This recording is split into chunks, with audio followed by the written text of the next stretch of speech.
Welcome to today's webinar, Compatible Use and Development with Military Installations, hosted by the Maryland Department of Planning. My name is Sarah Deal. I am the Compatible Use Community Planning Liaison at the Maryland Department of Planning. This webinar is brought to you by the Maryland Department of Planning in partnership with the Mid-Atlantic Planning Collaboration and on behalf of the Smartgrowth Network. As you will learn from today's webinar, the DoD is heavily invested in the Mid-Atlantic region, in part due to the proximity to the nation's capital. Between just Maryland, West Virginia, and Virginia, there are over 40 different military bases, making the military a major economic driver for the Mid-Atlantic. MDP appreciates the Mid-Atlantic Planning Collaboration's assistance in marketing today's webinar. We're recording this webinar and we'll be posting it on our website under the Past Webinar Recordings tab on smartgrowth.org. We encourage you to visit the website and to subscribe to our e-newsletter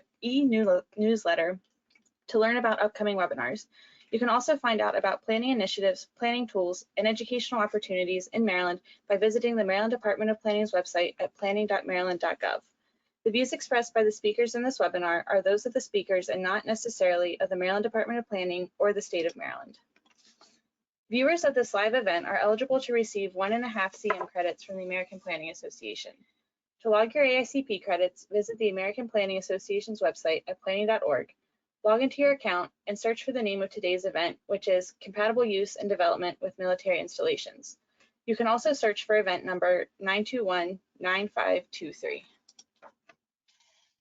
I have a great panel joining me today, including Jennifer Chason, Todd Besser, Bruce Stirk, Sabrina Hecht, and Christopher Zimmerman.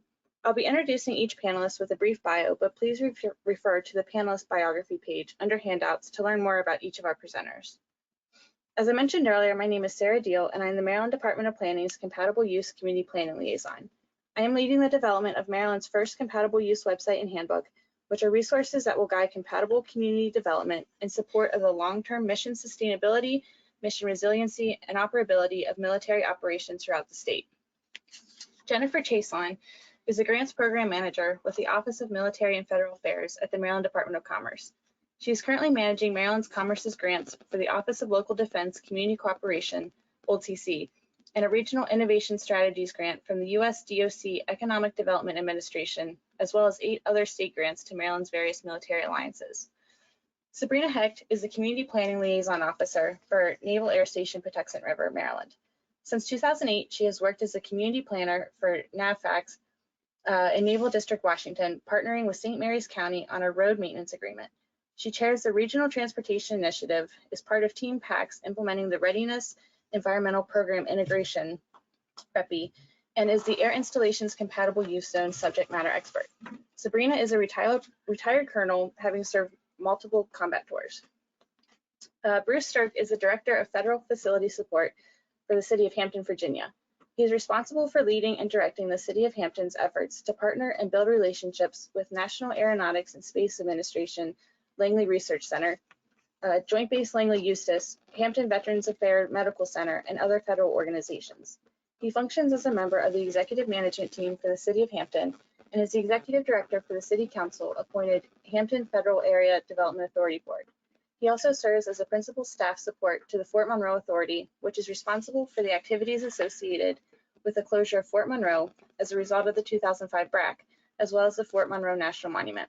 Mr. Stirk retired from the United States Air Force as a colonel in November 2006. Todd Besser is an environmental protection specialist for Aberdeen Proving Ground, Director of Public Works. Todd has worked for the Army since 2002, beginning with Army Environmental Command at APG, then transitioning to the Garrison in 2008. He serves as a subject matter expert for coastal zone management, leads Army support of several Chesapeake Bay research and monitoring programs, and serves as the environmental point of contact for the APG Joint Land Use Study. He also leads the APG Army Compatible Use Buffer Team, which is the Army implementation of the REPI program. Last but not least, Chris Zimmerman currently supports the 316th Wing on Joint Base Andrews as a community planning liaison and works closely with various Prince George's County departments, the Maryland Office of Federal and Military Affairs, and other federal agencies to identify innovative solutions that mitigate mission sustainment challenges, improve military installation resilience, and build mutually beneficial partnerships that support JBA's mission. We have a great panel assembled for this morning, and I thank each and every one of you for joining me on this webinar. Following our presentations, we will answer as many questions as time permits. You can submit a question anytime by using the questions tool in the control panel located on the right side of your screen.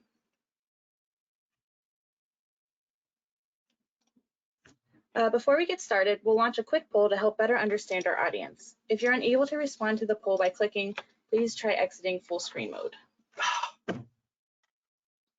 Did not work.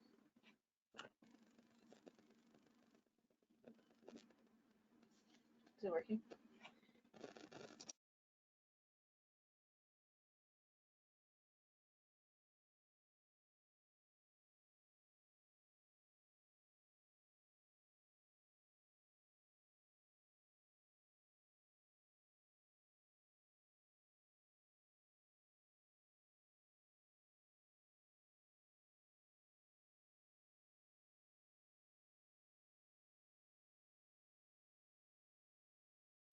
So it looks like we've encountered a technical difficulty or two with the poll, so we'll skip that, which is not a problem. Give my presentation back up.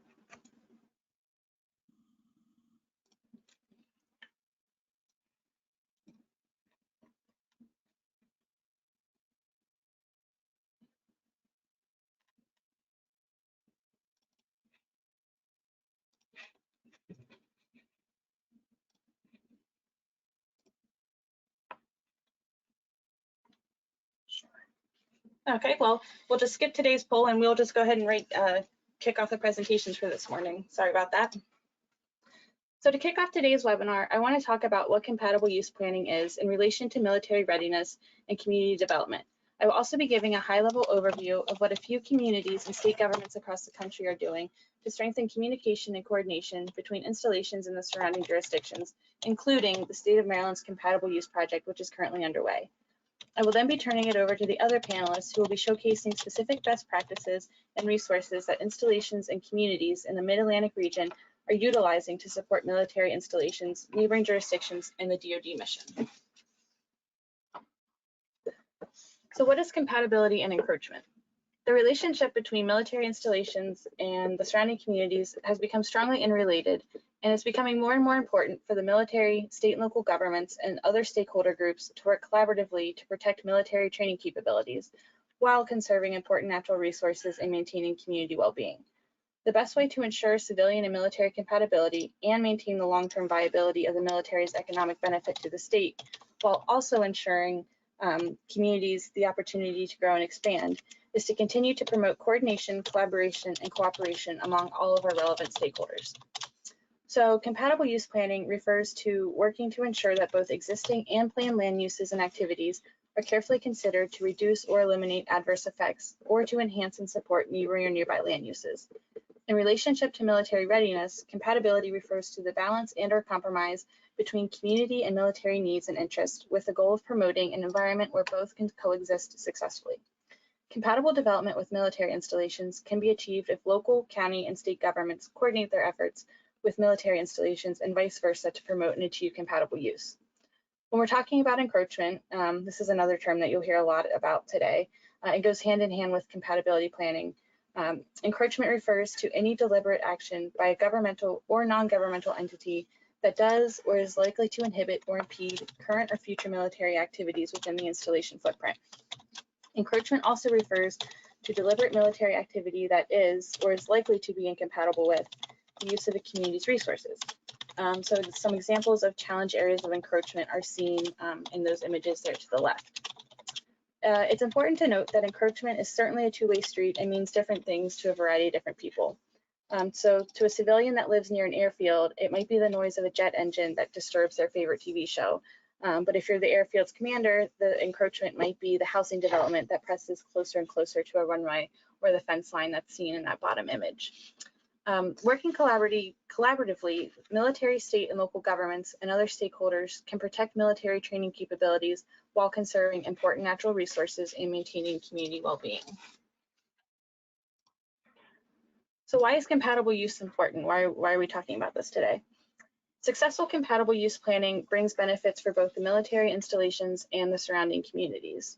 When civilian activities that are incompatible are present, they can threaten the installation's mission, which could potentially lead to a loss of that mission to another installation. This could possibly be in another state, or even the loss of that installation as a whole. This boils down to a loss of jobs, revenue, and other negative economic impacts on the surrounding community. As Jenny will explain later in her presentation, Military installation presence in the community is often a major economic driver, not only for the community itself, but also the state. Additionally, to maintain the country's military edge, troops must have the best and most realistic training and preparation.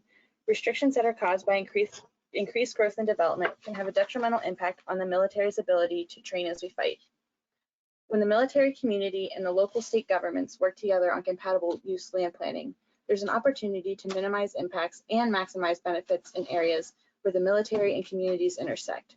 There's also an opportunity to appropriate plan for infrastructure demands based on military operations, and this could include housing, transportation network improvements, and other public resources.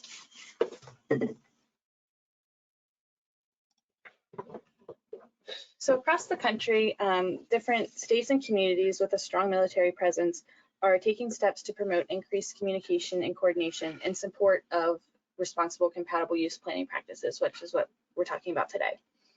To give you a couple examples, in Washington State, the Department of Commerce has recently issued a Washington State Guidebook on military and community compatibility, which consists of compatibility planning guidance and implementation tools intended for use by community members and planning professionals alike.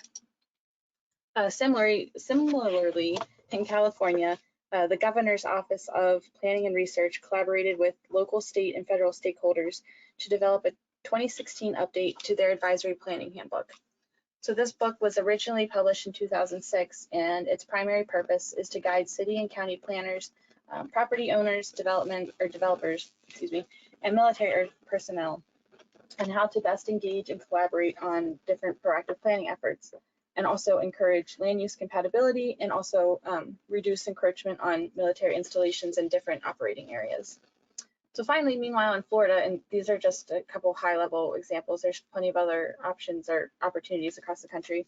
But in Florida, they're working hard to mitigate encroachment to military installations through a set of different laws that are designed to set aside conservation lands, regulate land use, and notify military authorities of possible incompatible development. So the state has also established several land acquisition programs to help buffer military installations. And links to all these resources will be available in this presentation when it's sent out. You can click on the images and it'll take you right to these guidebooks and handbooks. So to get closer to home and talk about what Maryland's Compatible Use Program, the U.S. Department of Defense is a major supporter of increased coordination between communities and installations with a variety of different grant programs through the Office of Local Defense Community Cooperation, so old CC. This funding allows communities to study and address compatible use challenges, climate resiliency, and local infrastructure that's going to be used by military personnel. So many aspects of those example efforts that I just highlighted were supported by old CC funding opportunities. The Maryland Department of Planning, in partnership with the Maryland Department of Commerce, has recently been awarded a grant by old CC to launch a second phase of its compatible use project. While Jennifer will also go into more detail following this presentation on the larger grant effort as a whole and the role of the Department of Commerce and some of those other finer details, I quickly want to talk about the Department of Planning's role in this grant effort through the development of the state's first compatible use website and handbook. So the purpose of this project is to provide Maryland and the surrounding regions with resources and frameworks that will guide compatible community development, supporting long-term sustainability, mission resiliency, and operability of military operations throughout the state. These resources will guide and facilitate the implementation of recommendations from the statewide Joint Land Use Response Implementation Strategy that was completed in 2019. In this study, compatibility issues were identified as concerns that the state should address to support compatible land use between military and different local communities. Examples of resources that are being compiled as part of this website and handbook, compiled and developed, include best practices for communication and coordination, guidance for the development of compatible use studies, which are formerly joint land use studies, and sample language for model local ordinances that jurisdictions could consider, as well as a compatibility mapping review tool. Intended audiences for these resources include military communities and members, state and local leaders, and the general public. Development of this website and handbook is a stakeholder-driven process and is being completed in collaboration with the consultant team. Over 50 stakeholders, including some that are on this call today, from military installations, local and state government, and community organizations have been divided into two groups, a policy committee and an implementation work group, and meet monthly to discuss available resources, how to best develop new resources for Maryland's military communities, and also talk about overall website design and content. So finally, if you or your organization would like to get involved or would like to stay up to date on project progress, please visit the project website and sign up for updates, or feel free to email me. We'll be starting the public outreach process in the late summer, early fall, and are compiling a list of target groups to engage with in a smaller virtual setting, and also to get our survey out to.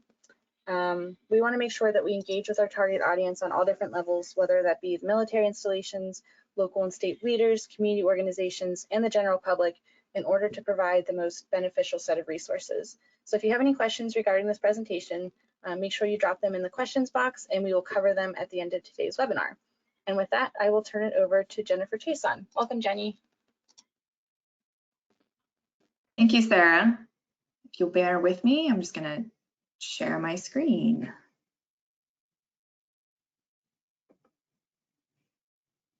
Hopefully that is the correct screen. It looks like it. Yep, we are good to go. Thank you. All right. Okay, good morning. I'm Jennifer Chason, Grants Program Manager with the Office of Military and Federal Affairs under the Maryland Department of Commerce. And on behalf of Commerce, I want to thank you for joining us here today. I will be presenting on the State of Maryland's Compatible Use Project, a project that is a joint effort with the Maryland Department of Planning. Sarah covered what compatible use is and why it's important. I think in the case of Maryland specifically, this map is a good visual of the military presence in Maryland and why compatible use between military and civilian communities is important. We have a lot of installations and people in our relatively small geographic area. Maryland has 20 military facilities and 12 major installations.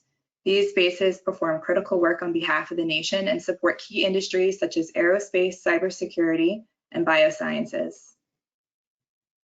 According to an FY16 study commissioned by Maryland Commerce from Towson University's Regional Economic Studies Institute, Maryland's major military installations account for $55.5 billion in economic output.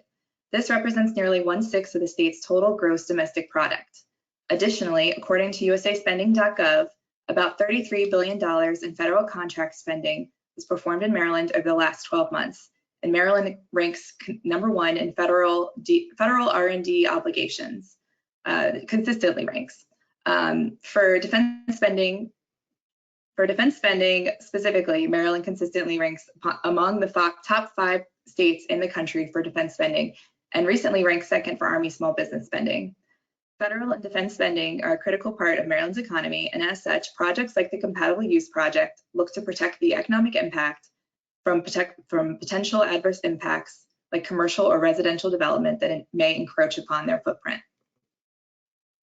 In order to protect the economic vitality of our military installations, Maryland Commerce decided to pursue a compatible use grant from the DoD's Office of Local Defense Community Cooperation in 2017 in order to promote compatible civilian development in Maryland that would support long-term military sustainability and support continued regional community development around installations. This grant offered us a statewide perspective to identify ways to address compatible use issues. Receipt of this grant followed the completion of 5 local joint land use studies at installations in Maryland. Those JLUS studies included recommendations to improve compatible use between the installations and surrounding communities to prevent encroachment. Data from these studies were used as a part of the data collection and fact-finding portion of our Phase 1 compatible use grant, as were interviews from key defense community stakeholders and state agencies who would later play a key role in the implementation of recommended activities. This project included the development of a statewide joint land use response implementation strategy, or SJRIS, which was completed in early 2019. This slide has links to the report itself and the executive summary. One of the recommendations was to establish procedures for permitting renewable energy development that enables military compatibility and community economic development. This included 3 implementation activities: an in-depth study of wind energy development and military mission, develop a process and procedure for siting large wind and solar farms, and develop statewide red, yellow, green mapping for siting alternative energy projects. In terms of the overall project, this graph is a quick look at where we are now, where we have been, and where we are going. The 2017 grant is shown here as Phase 1A. After the completion of the SJRIS report in 2019, the Maryland Commerce spent the remainder of that year planning and applying for an implementation grant with the help of an implementation planning committee formulated with key stakeholders identified in the SJRIS for implementation. This planning period is known as Phase 1B in the chart you see here. Since then, the Office of Military and Federal Affairs applied for and won a compatible use implementation grant from the DoD's Office of Local Defense Community Cooperation in June 2020 to implement specific recommendations from the SJRIS report as identified by the Planning Committee, or Phase 2, or the implementation phase. Phase 3 will be an ongoing continuation of the activities we plan to implement in Phase 2. After the completion of the SJRIS report in early 2019 and the distribution of the report in spring 2019, the Maryland Commerce convened a committee of stakeholders to plan Phase 2 of the project. This committee included representatives from installations in Maryland, representatives from the Maryland Association of Counties and the Maryland Municipal League, and state agency partners who were referenced in the SJRIS as taking a lead role in implementation. The committee met multiple times in the summer and fall of 2019 and decided to focus on these areas for the Phase 2 project based on feasibility, interest, funds available, and other factors. The first area being communication and coordination issues, the top compatibility factor that came up in every JLUS conducted in the state, with multiple issues in this factor for each report. This would be addressed through outreach and awareness building activities, including outreach to the community to build awareness of this effort and to engage them in its activities, building awareness of Maryland's military footprint, and organization of military, state, and community stakeholders in order to create or improve in communication and coordination policies and procedures and tools, like planning notification areas, to promote compatible use and prevent encroachment. Maryland Planning is leading the implementation of these activities through various stakeholder groups, as Sarah mentioned earlier. We also wanted to focus on educating and providing technical assistance to local communities and planners on compatible use practices and guidances, and to engage them more in this process. Sarah provided an overview of the compatible use website and handbook in her presentation. If you have any questions, feel free to reach out to her about that project. Lastly, we decided on implementing a renewable energy compatible siting project that would develop mapping tools that would help energy developers understand where siting would be compatible with military activities in the state, and also help the state to understand the current state of compatibility as it relates to renewable energy projects in Maryland, and also find ways to address or create mechanisms to improve compatible energy siting in Maryland. As part of our compatible use implementation grant, Maryland Commerce is leading the implementation of a renewable energy compatible siting project. This is a timely and important project. The 2019 Maryland General Assembly Senate Bill 516 mandated that the state increase its renewable energy portfolio, requiring that 50% of the energy spent in Maryland come from renewable energy sources by the year 2030.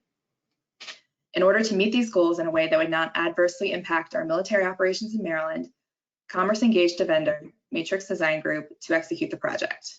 Commerce and Matrix formed, organized, and are leading a steering committee to guide the execution of the project activities. The steering committee includes, but is not limited to, members from the Maryland military installations, relevant state agencies, local community organizations, the DoD Military Aviation and Installation Assurance Siting Clearinghouse, and other federal partners, the Maryland Public Service Commission, representatives from the renewable energy industry, and other subject matter experts. The first deliverable in the project is the creation of ArcGIS maps that provide data on areas where renewable energy development in the state could be incompatible with military operations. This task involves collecting and analyzing data and creating energy siting mapping layers in order to inform energy developers and jurisdictions with planning and zoning authority where projects are or would be incompatible with military mission. Military operational data included in the tool will include, but is not limited to, military training routes, special use airspace, radar viewsheds, and areas of concern outlined by the DoD. The military footprint will be overlaid with existing data like wind and solar energy potential and the Smart DG Plus tool, managed by the Maryland Department of Natural Resources Power Plant Research Program. These mapping layers are intended to be utilized by renewable energy developers when making smart project siting decisions, and will provide them with context for the DoD in areas of the state that may require project coordination in order to be compatible with military installation footprints in the state. The second deliverable will be an energy siting compatibility study that will provide the state with the current status of energy siting process and projects in Maryland and suggest potential processes or procedures and local model ordinances to address siting of renewable energy projects that would be compatible with military operations. The goal of this project is to take a proactive approach to compatible siting, one that balances Maryland's aggressive renewable energy goals with the importance of sustaining military operations in the state and their respective economic impact. In addition to bi-monthly committee meetings, Matrix Design Group also held stakeholder interviews with all steering committee members, as well as the National Guard, military installations outside of Maryland where military operations could be impacted by development in the state, and local communities where development could adversely impact military operations in their county or city. The goal of these interviews was to gather information on existing operations and permitting processes in order to understand what information could be gathered and what was missing. In order to develop the missing layers, the mapping layers, Matrix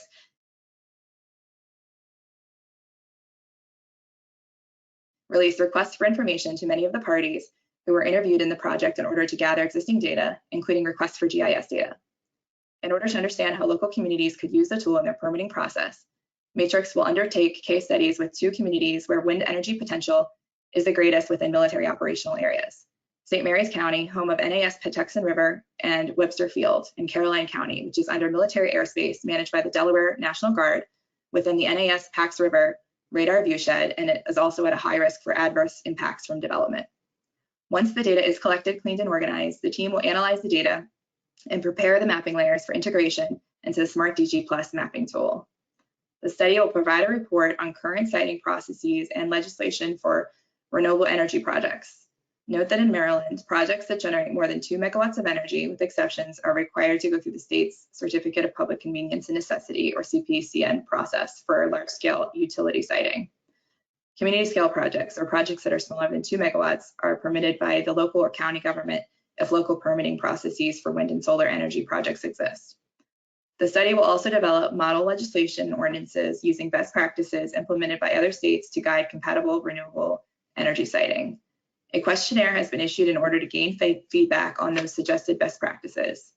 The study's recommendations will take into account this feedback in the final product. A few important things to note: the tool is not a policy tool or a tool meant to influence policy, but is informational in nature and meant for coordination purposes only.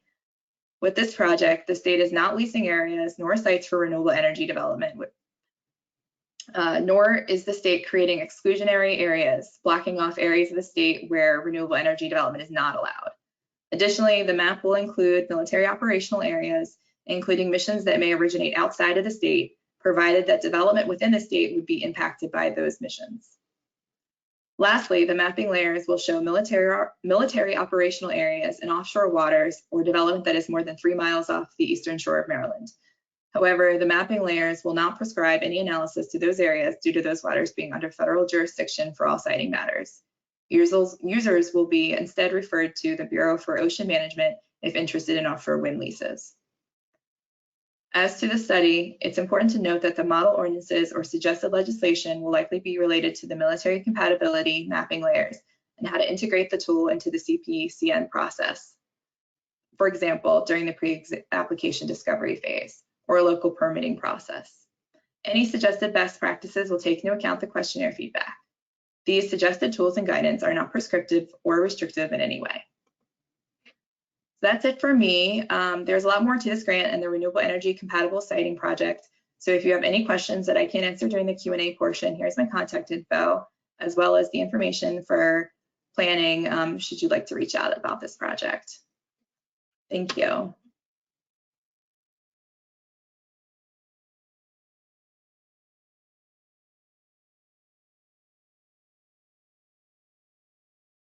Now we're going to pass it over to Sabrina Hecht from Naval Air Station Patuxent River.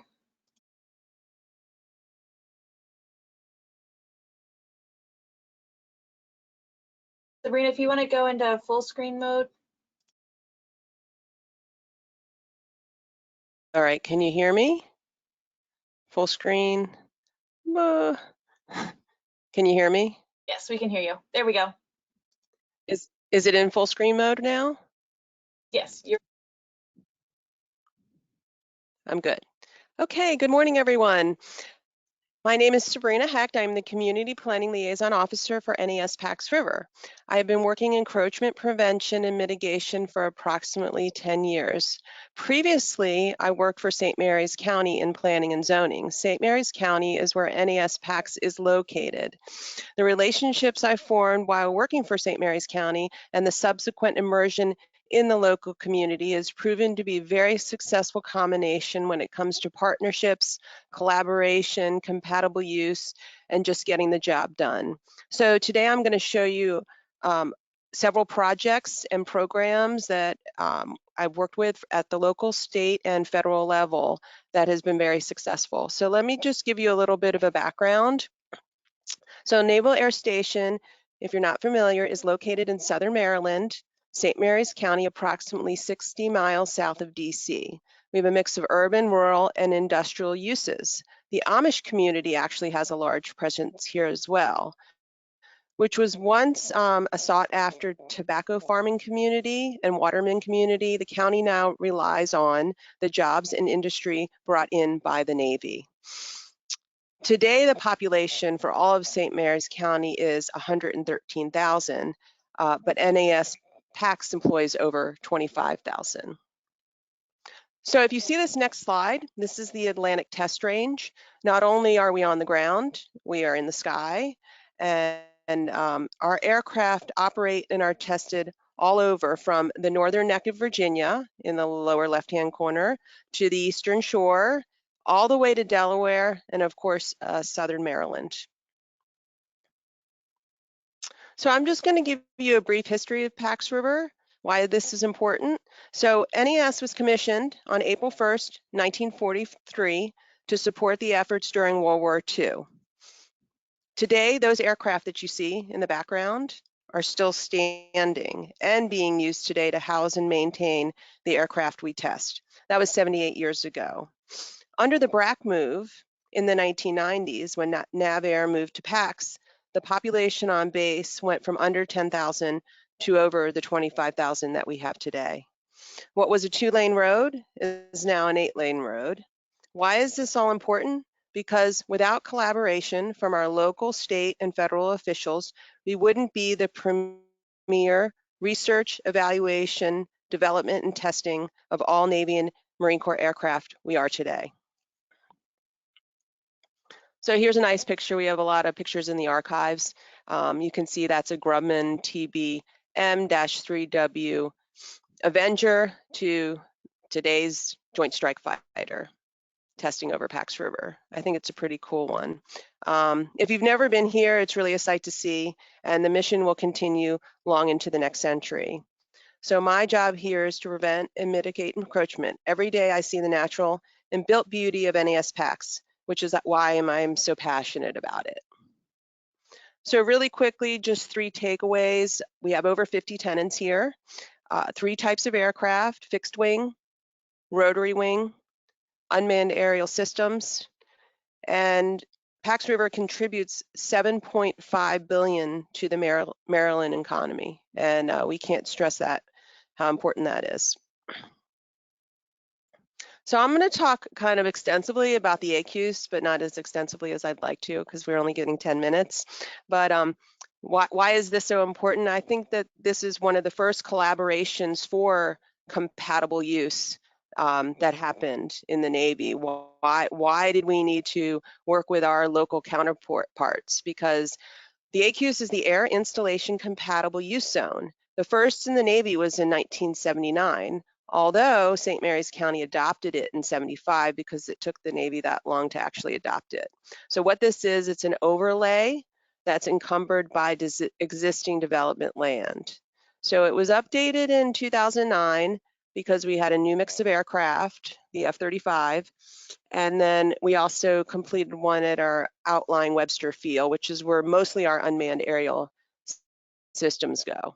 So I'm going to show you quickly. So what is the APZ? Why is it important? I feel like a picture shows 1,000 words. This is not here at Pax River. This actually happened in Virginia. An F-18 crashed in APZ 2, accident potential zone 2, in an apartment complex.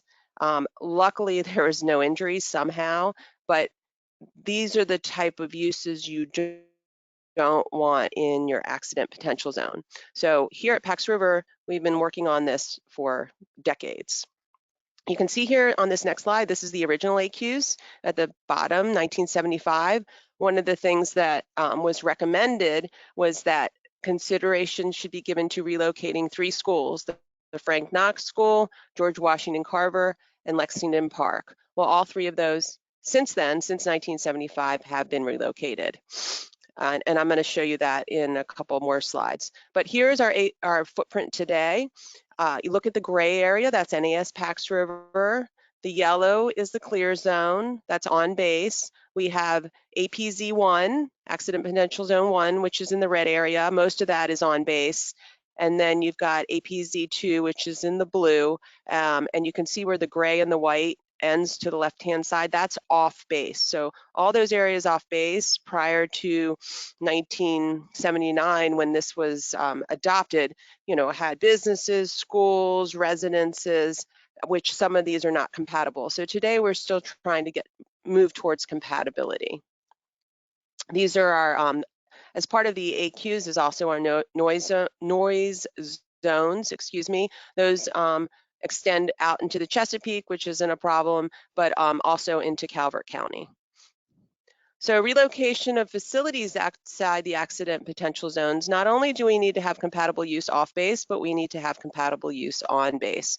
So if you look on the right-hand side, it says existing barracks to be relocated, P975. That was in accident potential zone 1. These barracks were built in the early 70s, and they've actually been built. The MilCon went through. This is an older slide, and it has been moved to the town center. So that was definitely a success story. Then move to the center of the slide, existing clinic to be relocated. BUMED is working on a $60 million project to make a bigger and better clinic, and that is going to be moved to the town center as well. And then our child development center, I think everybody knows that all bases are really hurting. There's a long wait list for the child development center, so a new one needed to be built. They were going to put an addition on the old one, and when the APZs were updated in 2009, they realized they needed to go to the town center. So that new CDC has been built. So there's some success stories out in town. I'm just going to go to the next slide and show you the map of that. So this next slide, this is where out in town, this is where it runs through it. If you see gate 2, that's Pax Riverside, and then that's 235 that bisects it. The Frank Knox Elementary School was closed. It was given to the Navy, and it's now our training center, but at least there's not children in there in the accident potential zone. The old library, if you move down there, which is now a theater, that was moved to all the way go to the left. That's where the new library is outside of the AQs. And then we have an old firehouse, which is now, I think it's a lawnmower store or it's a restore, but it's a compatible use in APZ2, and the new firehouse moved out in town. So this is the AQs way ahead. We're working towards compatibility both on and off base through relocations, consolidations, MilCons. We've worked with St. Mary's County on their Lexington Park Development District Master Plan, moving some of those businesses out of the AQs into the Business District Park, which is further up 235. We're looking at tax incentives, updating their comprehensive plan, as well as implementation at Webster Outlying Field. So this is just kind of a list of all the collaboration, not all of it, but some of the collaboration that we've worked with local, state, and federal officials. And I'm going to just go through the couple slides about them. I can't talk about everything because they only gave us 10 minutes. But here's some more collaboration. When you go back and look at it, maybe you can take notes, or if you have any questions, you can obviously call me at the end. So one of my passionate projects is the REPI program. program. I know somebody else is going to be discussing that, so I just really wanted to show this one slide. This was one of the projects. So from left to right, that's Melanie McGinnis, Lindsay Vargesco. They're from the Atlantic Test Range, and that's me on the right, Sabrina Hecht. This is Snow Hill Park. This was about a 140-acre property that was in private hands, and instead of being cut up and developed on the Patuxent River, St. Mary's County purchased this with open space funds, as well as NES PACs put a REPRI easement on this, and now it is a park. As soon as they purchased it, it was open within a month. You can go grabbing there, kayaking, and just a nature walk. And they're doing improvements every single day on it. I've been there. It's a great place to go if you ever come there. It's open to the public. Sandgates Road, look it up, Snow Hill Park. Okay, this was a not so happy meeting, but this meeting was a PFAS meeting. If you haven't heard about PFAS and military installations, there has AFFF, aqueous film foaming form, which is used to fight fires. For aircraft, you can't use water, has been used for decades by military installations, as well as PFAS is in other compounds. It's in water bottles and toys and things like that. Well, the EPA came up and said that this is a toxic chemical. So the bases have been working their best to try to investigate and clean up PFAS that has potentially contaminated on base and off base. So there was a public meeting outside of the base. This included our Maryland Department of Environment, our health department, county officials, the base installation commanding officer, our environmental staff, and we all came together to kind of give a public meeting to understand, you know, what does this mean? How is it affecting the community? What the Navy is doing to mitigate any problems associated with PFAS. Well, these were some of the people who came to the meeting. There was approximately 300 there. It was very interesting, I have to say, but we all came together to really help mitigate those fears. And we've had subsequent meetings and we're still working on it. But this is, you know, everything's not always happy, but this was one of the meetings. Here's a happy meeting. So this was our installation commanding officer a couple years ago, Captain Jason Hammond, and he was part of the ribbon cutting ceremony for FDR Boulevard. FDR Boulevard is a parallel road to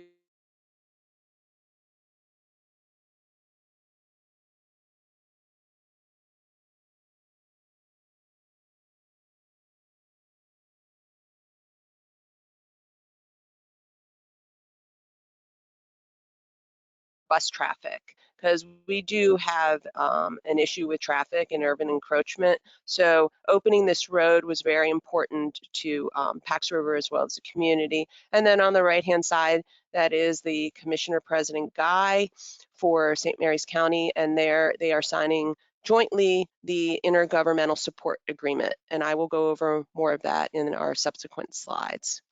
Here's another work on collaboration. We had our multimodal study. This was part of the Metropolitan Planning Organization between Calvert County, St. Mary's County, and NES PACs.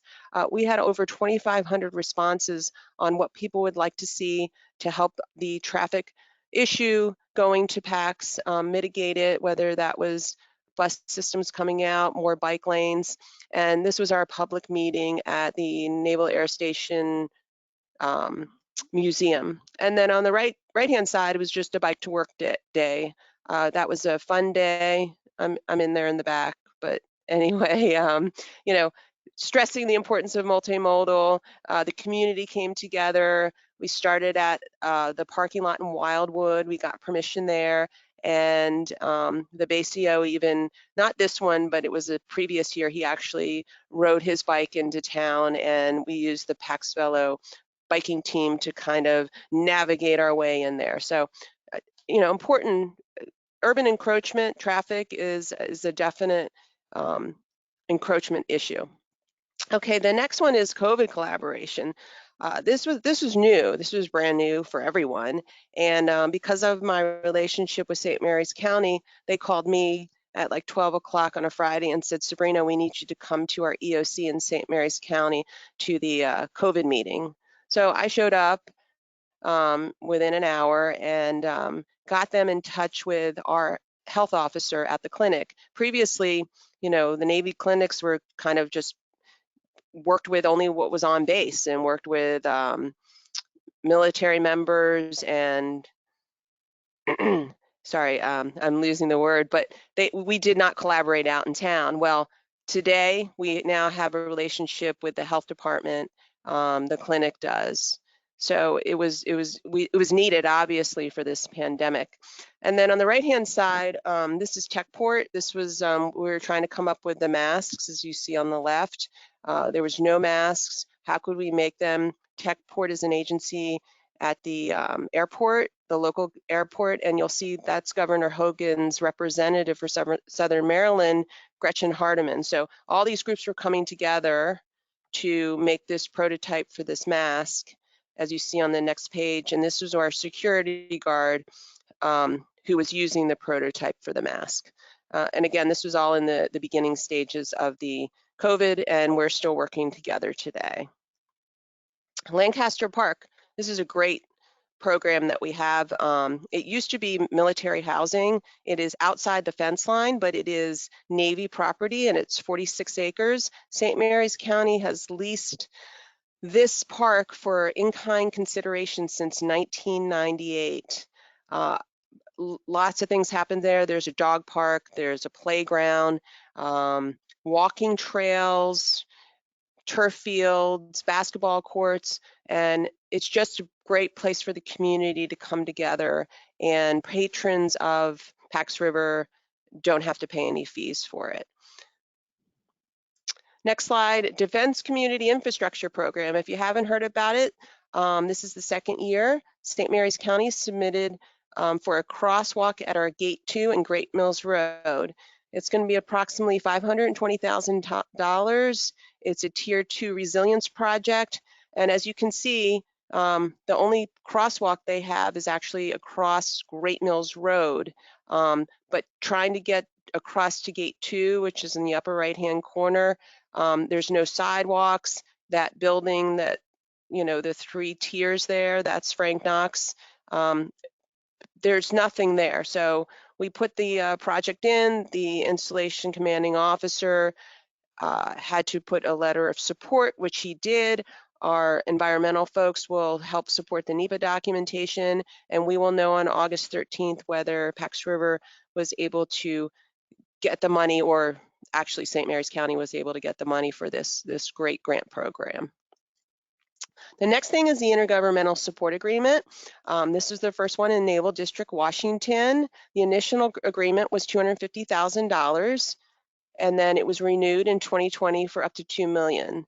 So why is this important? Because this road maintenance agreement, St. Mary's County was able to do multiple projects a lot quicker than our boss contractor, and it freed up our contracting requirements to work on more critical things like milk cons, runway repair. So I'll show you a couple of them.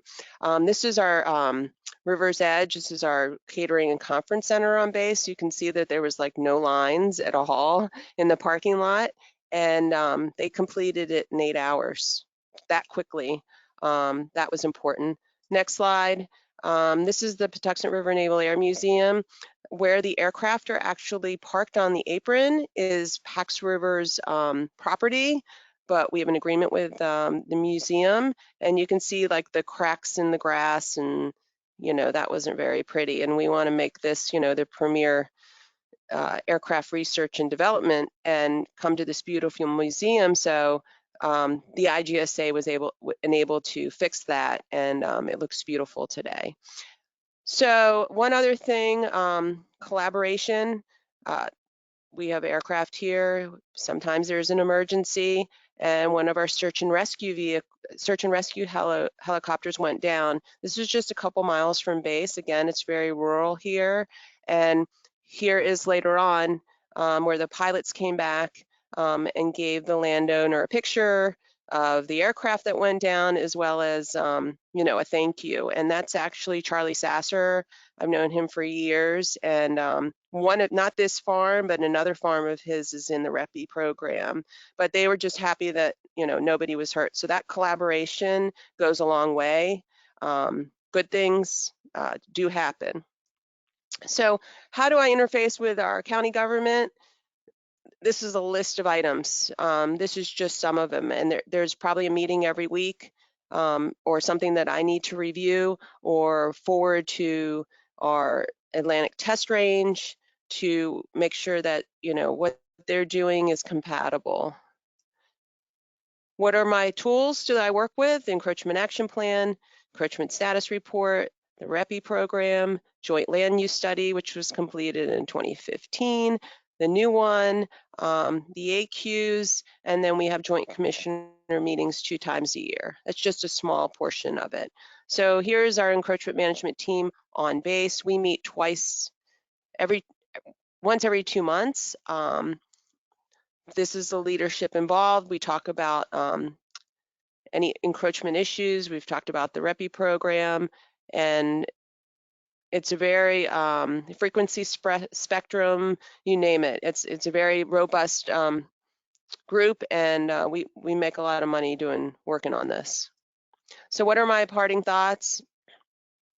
You need to understand the mission of the base, the mission of the community, and a lot of the stuff that I do happens to do with the AQs.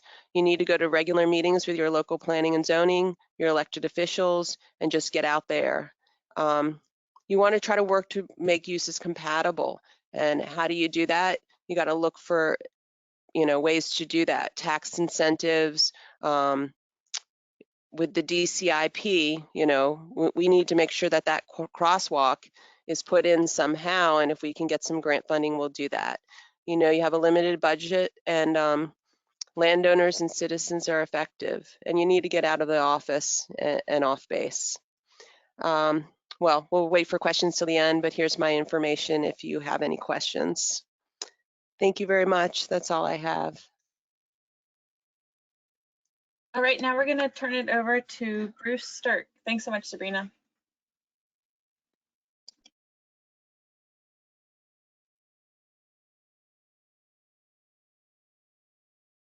Hey, good morning. Can you hear me all? Yes, but please, yeah, there you go, full screen. Okay, good. Well, good morning, everyone. Bruce Stark here in the city of Hampton on the Chesapeake Bay in Virginia. Appreciate the opportunity to be here with you this morning.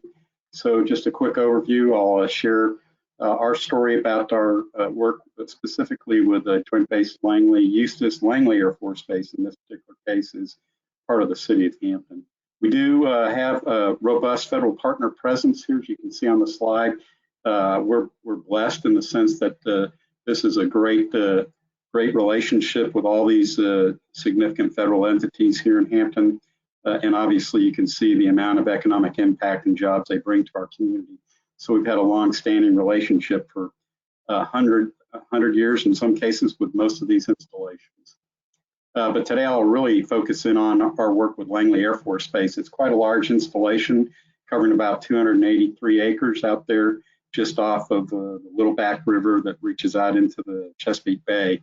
Langley is the oldest active Air Force installation in the nation, and they do a lot of work with respect to intelligence, surveillance, reconnaissance. They host the F-22 Air Supremacy Fighter, the Raptor here, and they've got a lot of missions. Air Combat Command is headquartered there.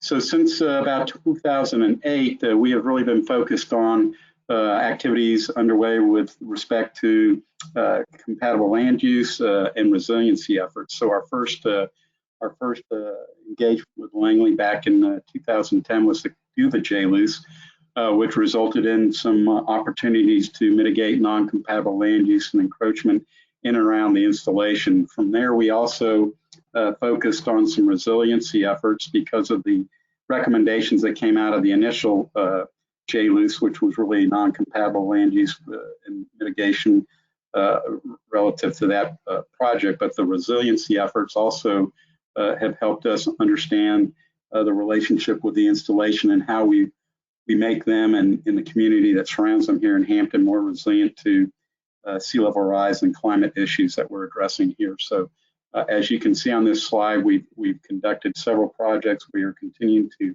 work on projects with the installation to relocate their gate, which is inside the clear zone. We're working on access to the installation to try and do some flood mitigation. We're doing some due diligence on the location for where the new gate will be relocated. But the bottom line, as you can see, is we like to use other people's money, as I put it. So between the state, city, DOD, REPI, and old CC dollars, we've accumulated approximately $16 million to address a lot of these compatible issues and resiliency issues as we're working with the installation. Here's a good picture that depicts what we've been successful over the years of conducting and mitigating non-compatible land uses. The green is really City of Hampton owned properties. The blue is what we have given restrictive use easements to the installation. They participated through the REPI program with funding. There are other properties that will turn blue here eventually as we transfer restrictive use easements for the property to the installation. But you can see that we've really mitigated encroachment in and around the end of the runway, the clear zone, specifically APZ1, APZ2. APZ2 is an interesting story. Way back in the 70s, the installation came to the city and asked to work with us on making that something other than it was a landfill at the time, which created bird airstrike hazard challenges. So the installation and the city acquired that property, and now it's a golf course which is compatible in APZ2. So that was a success story. But we have really started to work encroachment issues in and around the installation. Some of the properties that we've acquired will be actually leased to the installation. Property 1 and 2 up in the top part of the slide there is where the new gate will be relocated from inside the clear zone outside the clear zone. So good success story, and continue to work with them on acquiring properties. We do this only through a willing seller process, so the city does not use eminent domain or condemnation to acquire the property. So it's all done through willing seller and support with the DoD REPI program. Here's some additional overlays of what is out there in the APZ1, the clear zone. You can see a good chunk of that is city-owned properties, the Hampton Golf Course. We do have some last developable land in Hampton that we're trying to collaborate with the installation, Hampton Road Center North, to make sure we're using those final virgin acres appropriately. So there are obviously key legal elements involved in what we've done here. So we obviously require state, based on what Sabrina said, we too have the AQs that we work with the installation on. And so through that, we also have the real estate disclosures. We have regulations that we've put in place that define the zoning and the land uses in and around the airfield to include updated building and city codes that individuals that are trying to permit and build in and around the air zone have to work with us on. And we share that information and get coordination and make sure that the installation is supportive of any development that occurs around the air zone.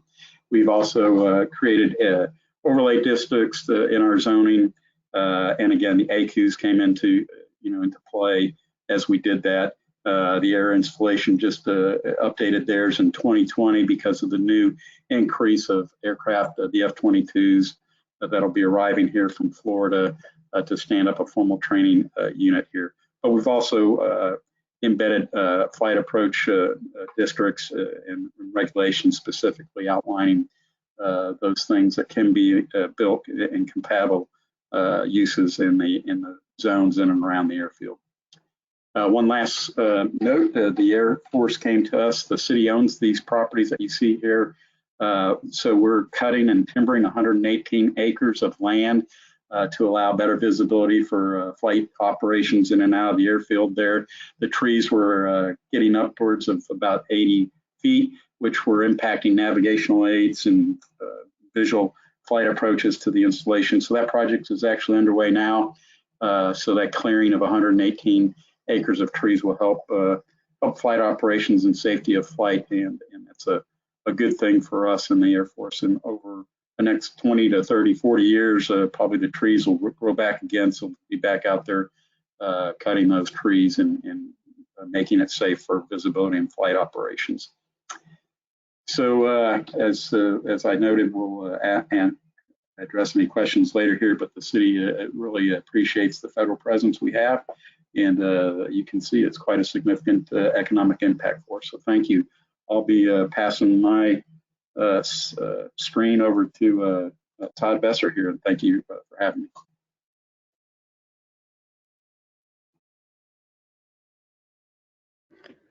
Good afternoon, everybody. Let's see if I can get everything pulled up.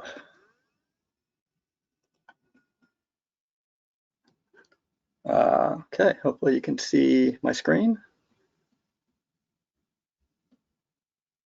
Yep, we're good to go. All right. Like I said, good afternoon. I am Todd Beezer with Aberdeen Proving Ground with the Garrison Department or Director of Public Works. I am the lead for our Army Compatible Use Buffer Program, which I will get into. So start a little bit with the DoD umbrella, which is the REPI program. All the different service installations actually fall under the authority of the REPI program, and each has their own implementation of the REPI authority, and ours is the ACUB program. There's a lot of text on this slide, which I don't expect you to read, and I'm not going to read it to you, but I did try to highlight some of the important concepts that falls under the REPI program, and it's the goal of the program is to protect military training, testing, and operations by removing or avoiding land use conflicts, and also to address environmental regulatory restrictions that can affect military activities.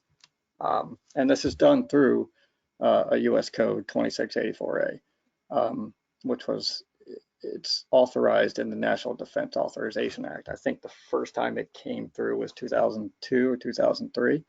And I was just thinking the part that's very innovative about the way this authority is executed through the NDAA is that it allows it to evolve.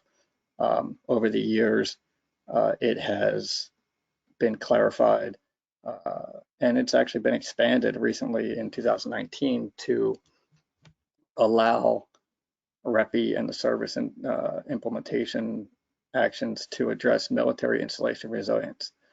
And that comes along the way from energy, water, environment, to address those different needs that the installations are experiencing. And to echo what Bruce just said, everything hinges on a willing seller. This is not eminent domain. The DoD is not taking land. If the seller says no, we turn around and walk away. So we're trying to establish compatible uses near the installations and ranges and protect natural habitats. We've protected working farms, forest, ranch lands, open space, created and protected recreational space in the community for the residents, and it's also used by civilian employees and military families that live and work in those communities. And obviously, as you saw from the economic impact, all of this really protects local economies, state economies. So again, this is a very old, I call it the amoeba picture of encroachment. It highlights different types of encroachment that are felt upon the installation and that the installation creates on the outside community. So the goals, again, is to reduce these encroachments going both ways. So again, ACUB is the Army's implementation of the code of the authority 2684A. And at APG, we work with cooperative agreements. They're not contracts. So the difference is the cooperative agreement involves substantial involvement from the government, which is myself and folks in my team. So we have two. We have one with Hartford Land Trust, who operates exclusively in Hartford County. And we have another one with Eastern Shore Land Conservancy, who works in Cecil and Kent counties. And we'll show a little bit more about this in the next couple slides. So ACUB is a installation-driven program. So not every Army installation across the country has an ACUB program.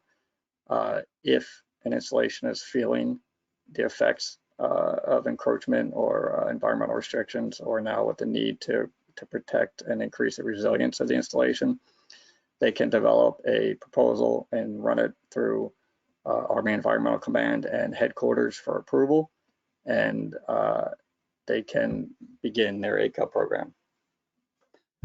We have basically 3 lines of funding. I can fight for installation funding at APG. We can get it from headquarters. And then each year, REPI has a proposal process where the installations submit a proposal, and then it goes up through each service, and then at the DoD level, they will rate each installation, and you're competing against installations and services. And that is a congressional line item of funding, so it goes right to DoD, and then basically how you score is where you fall on a cut line list, and they'll distribute funding as it comes in each year. So it's a pretty competitive process. They really scrutinize proposals. So it's good to really strengthen up the program and how DoD is executing the funding that they receive. I'll go to the next one. So this is getting more into what we're doing at APG. We just basically, we're at the opposite end of the Chesapeake Bay from Hampton. We're up at the top of the bay, right at the edge of the Susquehanna Flats.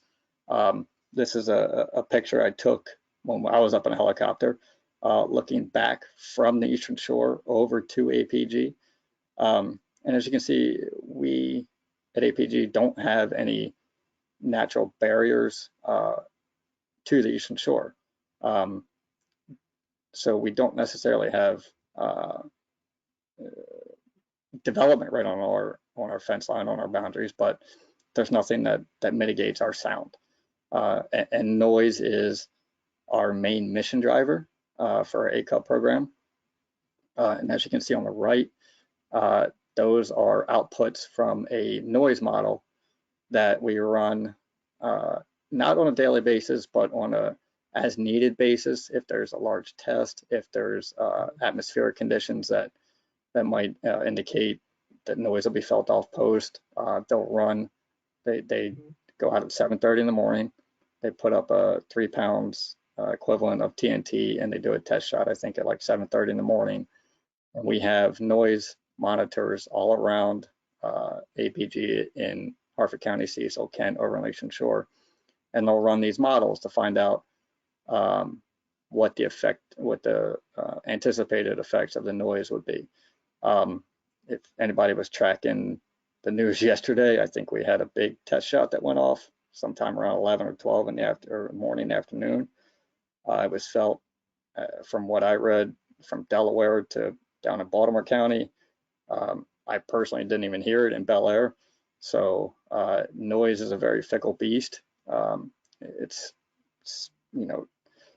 people are sensitive to different types of noise, different frequencies, different levels. So it's a very personal impact as well.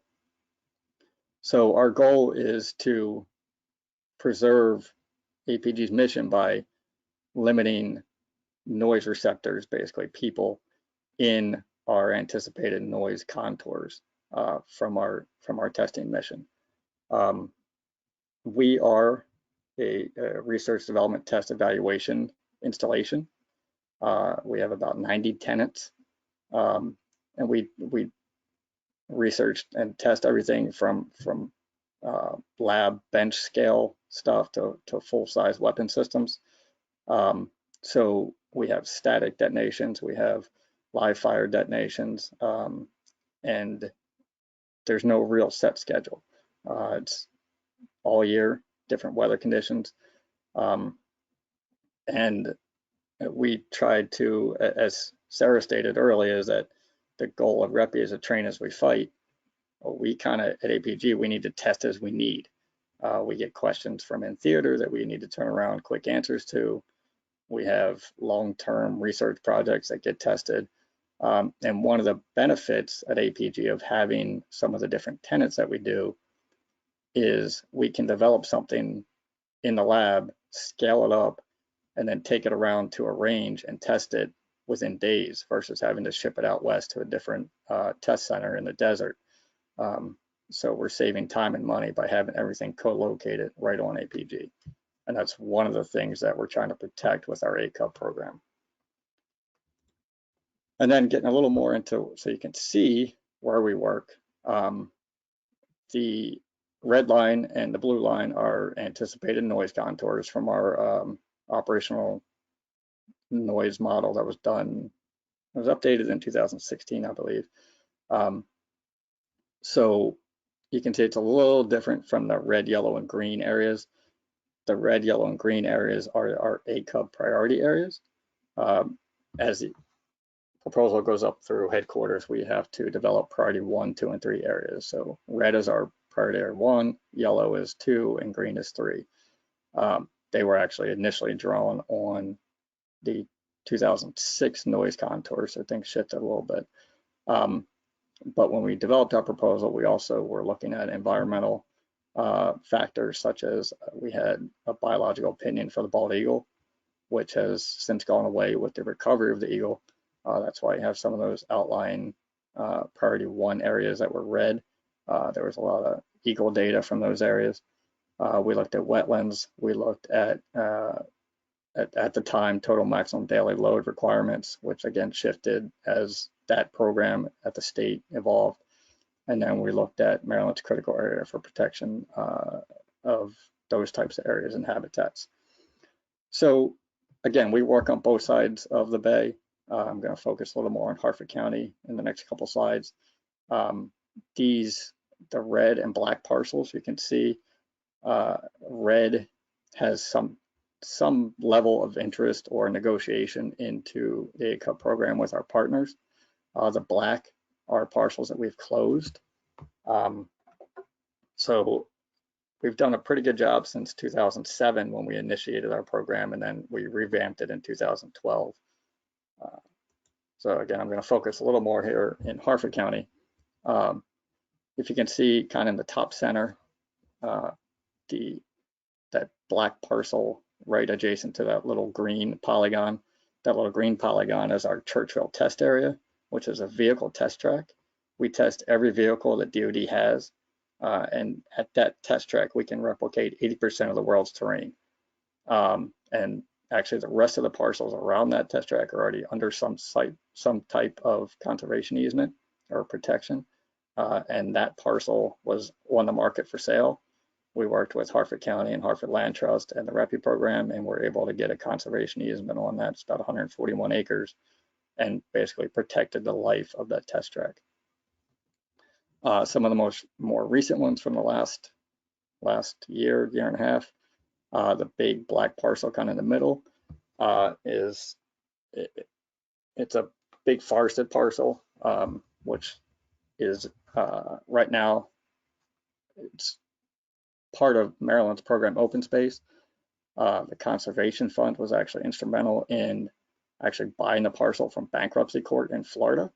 They were able to hold on to it, and then Maryland program Open Space and Harford Land Trust, with some of the Army money, were able to get it into program Open Space, which is, it's awesome. It's a 900-acre forest, and it's adjacent to the Maryland Stony Demonstration Forest here in the middle of Harford County.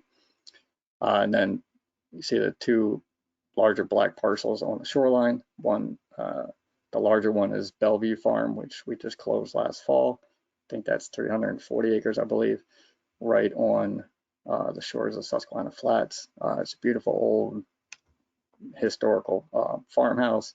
Again, it's into Maryland's program Open Space and Harford County's program Open Space. And the day we close that, we were all sitting out there for the signing ceremony, and you could hear the firing ranges of APG. They were basically letting loose that day, and it was quite noisy out there. So preventing development on that parcel is pretty important to helping protect our ranges.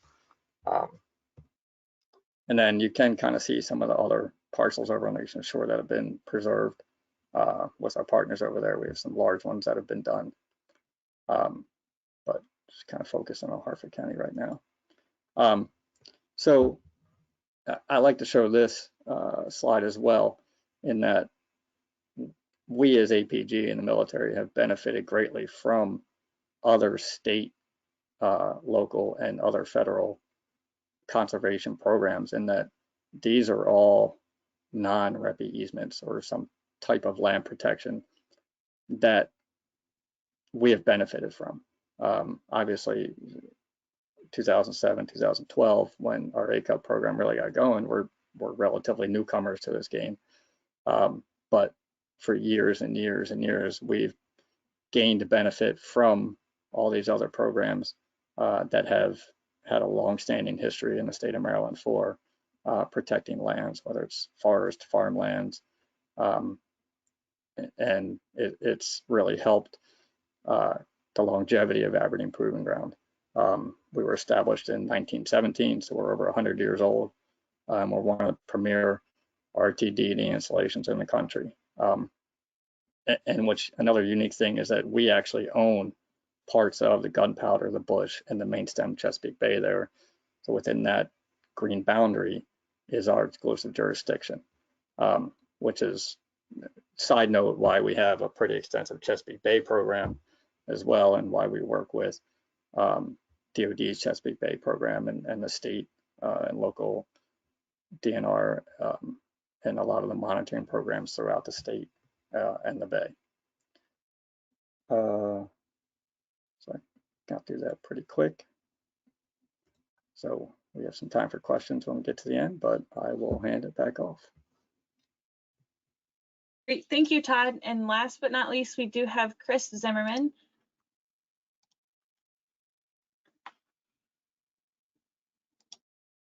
Yes, good afternoon. It's Chris Zimmerman from Joint Base Andrews. I think I've got about 5 minutes left to go through this quickly, so I'll just continue.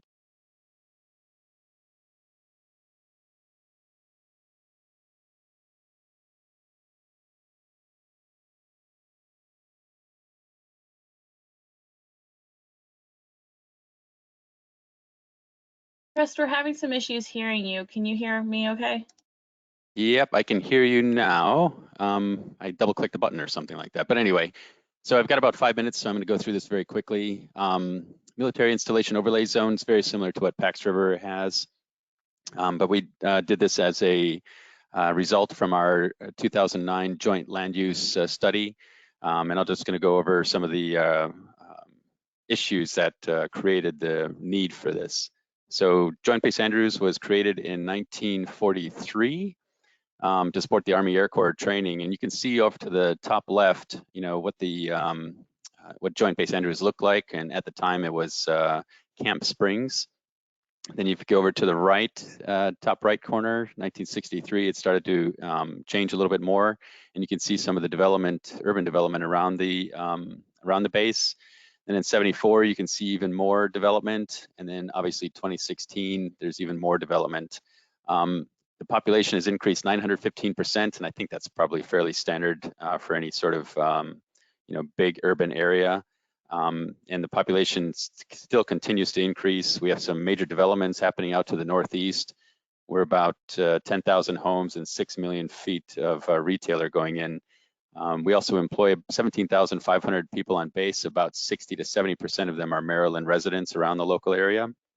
And we house more than 100 aircraft and have an economic impact of about $2 billion per year.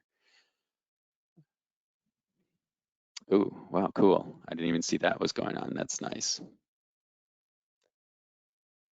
All right, so mission sustainment used to be encroachment management. So now the installation has a mission sustainment team. They provide the basic overview of all the different sort of encroachment mission sustainment activities that affect any sort of mission that happens on Joint Base Andrews. We also oversee the installation complex encroachment management action plan, or the ICE map, that was created in 2012 that identifies a lot of the current and future mission sustainment and encroachment areas. We also take into account the installation development plan, which is very similar to a city's master plan or a municipality's master plan. We also take into account the ACUs, which previous speakers have already briefed, and the military installation overlay zone. And a new requirement, an annual requirement, is the mission sustainment risk report. And we've identified 12 major risks and 7 minor risks that are that have impact or that will have impact on Joint Base Andrews missions throughout the years. The installation development plan looks at land use off the base, and if you notice the map to the right, JBA has 2 spots within Prince George's County, the main base itself, and then a smaller base down to the south of it. So we take a look at all the different types of zoning around the installation and how it impacts what we're doing. So here's the military. Here's the ACUs. You can see all the different defined airspace areas, and then the clear zone and accident potential zones already presented, as well as the purple that you can't see very well, and the orange. Those are our noise contour areas at different decibel levels based upon aircraft that are operating in the area or operating on the ground or landing. And those will probably change if they will change when we get new aircraft coming into place. Here's the military installation overlay zone mapping that is part of the Prince George's County zoning ordinance that was approved in 2015, and then the map was done in 2016. And it incorporates all the safety zones, noise contours, and height areas or height surfaces. So the map amendment, was put into place as well. And some of the benefits, it really helps us identify early the different types of urban planning and development that's happening around the base. And it gives us an idea of, what we need to look at and what we need to comment on for the county to make sure that we don't have an impact to our mission. And it also enhances public safety. So some of the current issues that we have, renewable energy development is really having an impact. Solar panels, it's not so much the glint glare because the way the solar panels have been, expanded upon and innovated, don't have the glare and glint that they used to have. What we do find is that the solar inverters produce a large number of or large amount of electromagnetic interference as well as radio interference that will impact the Brandywine communications site, which you see off to the right. So we're working with the county on how to establish a buffer zone around that area. Wind turbines, they will definitely impact the radar and then low-level mission operations. We're taking a look at that through the DoD's siting clearinghouse as well as other agencies. The county will be updating the MIOZ ordinance in fiscal year 24, so we're going to try to establish a buffer within that MIOZ to protect the Brandywine site. So we also have some of the other developments that are happening that are exempt. So the mound that you see off to the right-hand side, that is literally at the base boundary, and it's limited to 150 feet above the ground, so it doesn't impact any of the flight operations. And that's all I've got. Back over to you, Sarah.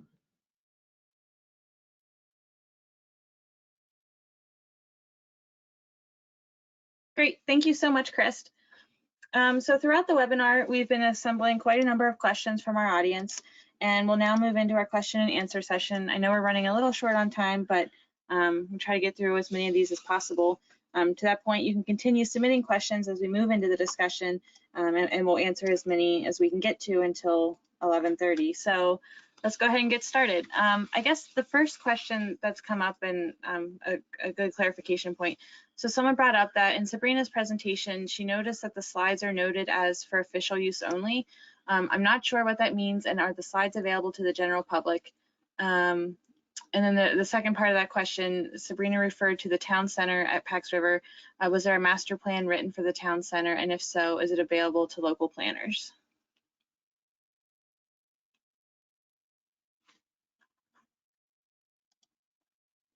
Sabrina, that question is for you if you can unmute.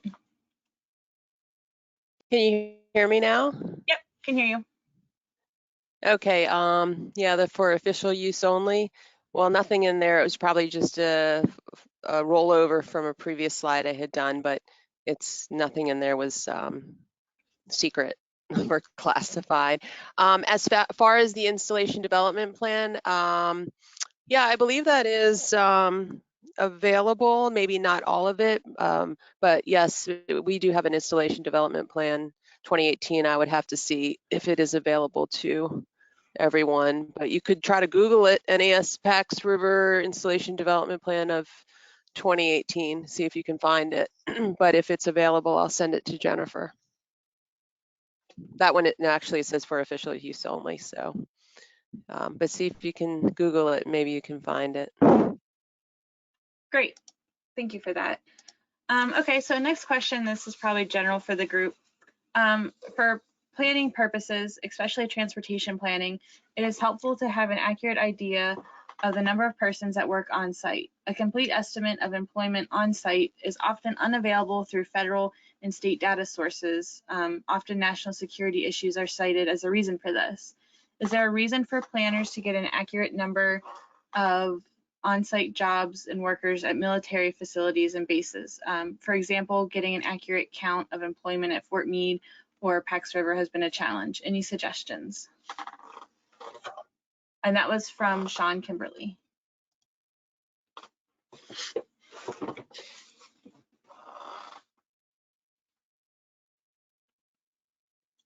Do any of our panelists have a suggestion for how to go about getting accurate idea of the makeup of these installations? So I'll just throw out our relationship with Joint Base Langley Eustis, the Air Force installation. I mean, they put out every 2 year an economic impact statement, which gives you a good number of the employment figures on the installation. We also can ask them directly for the employment numbers as needed, and we generally get that information.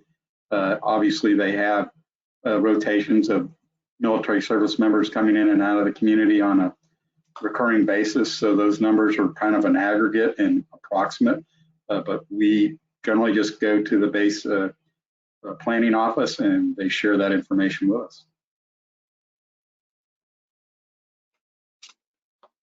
Chris, you look like you were, oh, go ahead, sorry.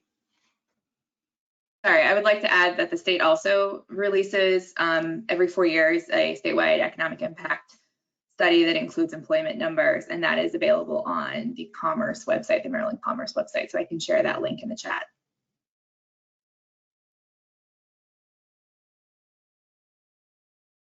Great, okay. We'll move on to the next one. This one is from Chuck Boyd, and I think this is a good one for our CPLOs that are on the line. Just a general question, if a local planning department is interested in starting a conversation about compatible use with its adjacent military facility, how would you recommend they start that conversation and who should they contact?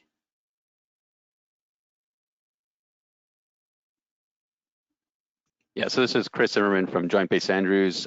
All members of the public or all members of the county planning should contact the base through their public affairs officer, and they will feed it out to whoever needs to be in contact. So there are a variety of different organizations on base that can actually help support that. Okay, next question is from Charnel Hicks. She says, for Jennifer, I share your passion for this work. What can we do to influence zoning and building code regulations to support compatibility? I think you can probably, I mean, our project really, we're trying to influence smart energy siting that is collaborative and cooperative. And I think it's important to hear all voices. So we tried to make sure that our steering committee was diverse when planning this project. So we wanted to make sure that we were taking a balanced approach between renewable energy development, which is important and valuable to our state's economy, with military installation economic impact, which is equally important to our state's economy. So I think taking a balanced approach and hearing all voices is the way to go. You want to try to find a path that is going to be valuable to everyone, and you're gonna get consensus, and working towards consensus is probably the best advice I could give. Great, thank you, Jenny. Next question we will go to from Michael Greenwald. says, regarding the Patuxent Naval Air Station, if one wanted to replicate the process for creating zones, how does one get the necessary information on the aircraft to generate the noise contours and the AQ's contours? Seems like that would involve getting aircraft information that would not be easily available. Hi, this is Sabrina. So the AQs is done officially by the Navy. So it would be have to something that the installation commanding officer would request, and they would have their experts who are involved in aircraft, whether it's flying or noise contours, to actually get that reproduced. So that's produced by the Navy. Over. Great, thank you, Sabrina. Next question is from Amanda Wilson. Do any of the communities presenting today have zoning overlays for the noise contours of the AQs? Our community has an overlay for APZs, but we are considering trying to expand to ensure compatible development in the noise contours as well, and are looking for model ordinances. So I'll take this one here in Hampton, Virginia, but yes, our GIS department has a AQs overlay, which includes the APZs, the clear zones. So all that information is on our GIS site. And if you're a developer or a homeowner, you can actually click on that and see if you're in the noise zone area or if you're in a compatible use area and the specific ordinances and zoning that apply for that particular area. So our GIS department handles that. Great, thank you, Bruce. Oh, Sabrina, did you unmute? Did you have something to add to that?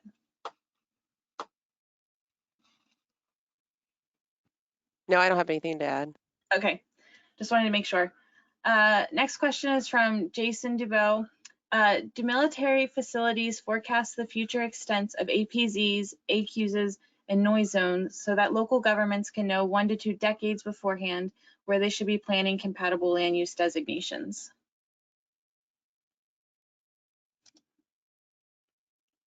Yeah, so this is Chris Zimmerman from JBA. So the APZ1, the APZ2, and the clear zone, they are set for the different type of runways or different type of airfields that are at the military base. And those are located in a unified facilities criteria document that you can find online. I believe it's 2-360-01. And those are set. If they need to change, it's a major change, and that would probably be due to the different aircraft types that are going to be employed at that airbase. But yeah, so those are those are completely set. All right, thank you for that, Chris. Next question comes from Alicia Lorber. I think this is a good one for the group. When considering compatible land use planning, I understand the hazards associated with flight path hazard zones, noise and vibration issues, and hazardous material spills. What other activities at military installations should be considered when doing compatible land use planning? Also, what types of land uses near military installation could impact operations on base?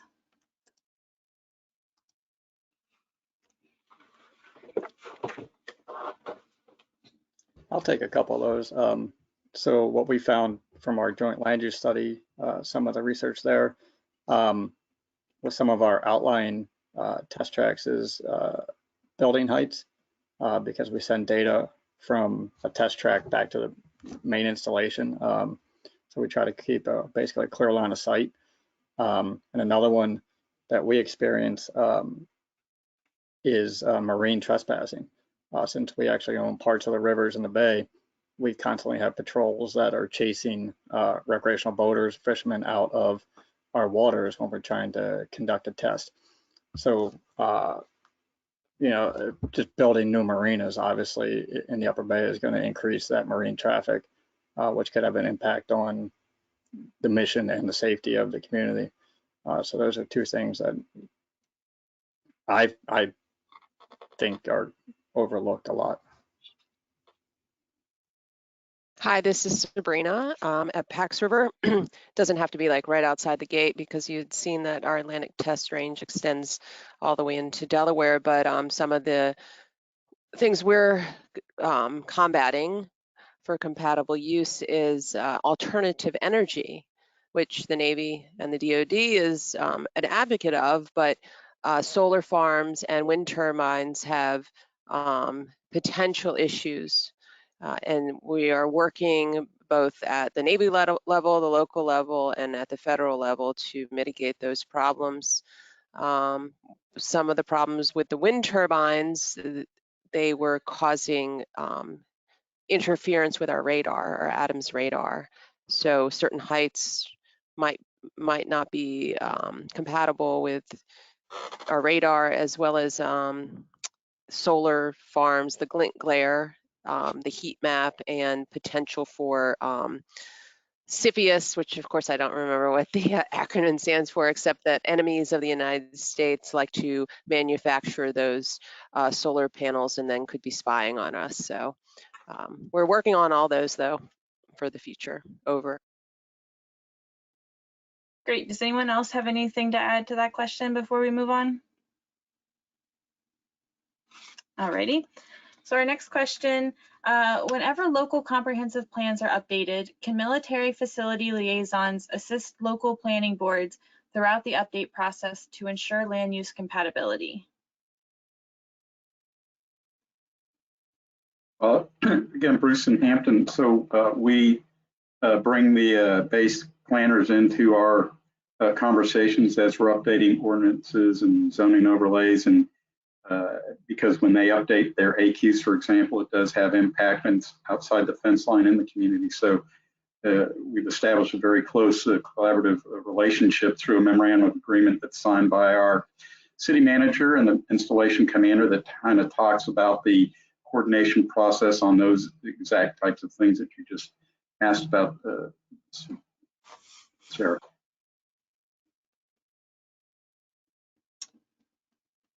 All right, thank you, Bruce. And this is Sabrina, and for the base side, same way. We have a memorandum of understanding between the base CO and the county commissioners that we will be part of any planning that goes on out in the community. Over. Great. Thank you all. Just looking through some of the other questions that we have left, I've noticed that one of the big themes, a lot of the questions are talking about resiliency. So if anyone wants to touch on how our installation's addressing resiliency as an element of compatibility in general. I'll just share again that here in Hampton, you saw one of my charts really focused on the resiliency efforts with the installation. Langley is surrounded by a body of water, the Back River and the Chesapeake Bay. So over the years, dating all the way back at least to one of the major storms we had, Isabel, the installation has put in a lot of funding to become more resilient. Pump stations, shoreline restorations, for example. I think they're north of $300 million of resiliency efforts that are helping that installation. But again, community input and the support that we're working, because Hampton too is on the waterfront, very waterfront community. So both of our work on resiliency collaboratively has made great strides in making sure we can live with the water, if you will. And so we have been able to leverage a lot of the DoD, old CC funding to work specific resiliency efforts.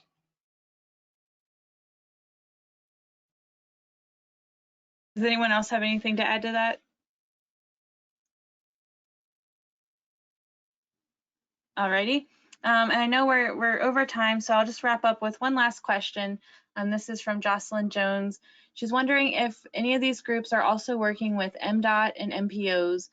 There are several planning documents and activities that occur through transportation. So strategic highway military network, state freight plans, asset management plans, engagement of freight stakeholders.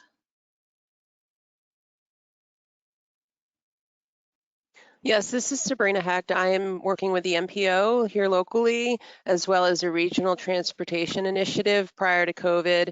Again, we're a peninsula with as many people that go to the Pentagon come here to Pax River, and we have very little public transportation. So I was working with State Highway Administration, our local public works, both the counties locally and our Tri-County Council, as well as the governor's office to help improve transportation. Over. Great, thank you, Sabrina. I'll just wrap up with this one last question. Just a general question if presentations will be available. It was my intention to share all these, the slides. They will be uploaded as well as the recording on the Smartgrowth, the website. And all of the registrants for today's webinar will receive an email when this information is available. So as long as from my presenters that they are comfortable sharing these slides, then yes, all that information will be made available. Okay, so I'll go ahead and conclude our webinar, Compatible Use and Development with Military Installations. I really want to offer a huge thank you to all of our panelists for great presentations, to everyone who attended, and to John Coleman, who's our communications and technology guru, who has really helped to make all of this happen. Like I said, the complete recording and all slides from today's webinar will be posted on smartgrowth.org. And as I mentioned, you'll receive an email with this information. And I encourage you all to keep an eye on your email inbox for details on other future webinars that are hosted by the Maryland Department of Planning. And with that, I hope everyone has a great day, and thank you again for joining us.